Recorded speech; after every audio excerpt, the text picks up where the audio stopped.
With all those things that I chose to do, notice something.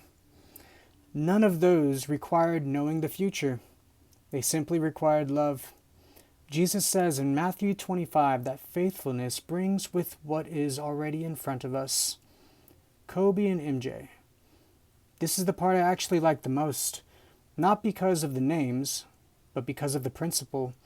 You recognize that someone once invested in Kobe. So you asked, can I invest in someone else? That mirrors something deeply biblical. 2 Timothy 2:2. What you have heard from me, entrust to faithful men, who will be able to teach others also. Paul to Timothy to others. Knowledge keeps moving. Love keeps moving. Wisdom keeps moving.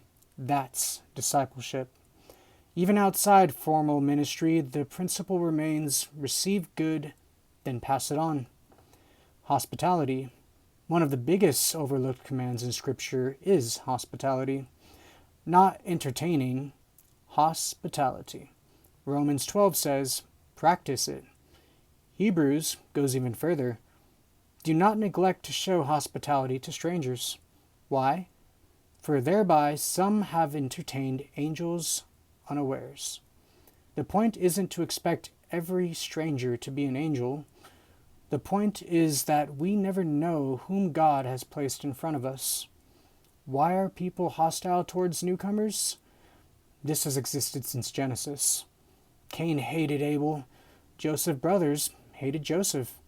David was hated by Saul. Jesus was rejected. Why? Because of the human heart. Scripture repeatedly identifies roots such as jealousy, fear, pride, selfish ambition, envy, tribalism, love of power. James says, where jealousy and selfish ambition exist, there will be disorder. People often see a newcomer as competition instead of someone to love. Jesus completely reverses this. Who is my neighbor? His answer wasn't, people like you. It was, whoever is in need. That includes roommates, immigrants, co-workers, classmates, strangers, difficult neighbors. The Christian question is never, do they deserve kindness? It is, can I love them as Christ loved me? Now, moving on to part 2. This kind of goes with my questions when I was asking or directing my talk towards Martin Luther King Jr.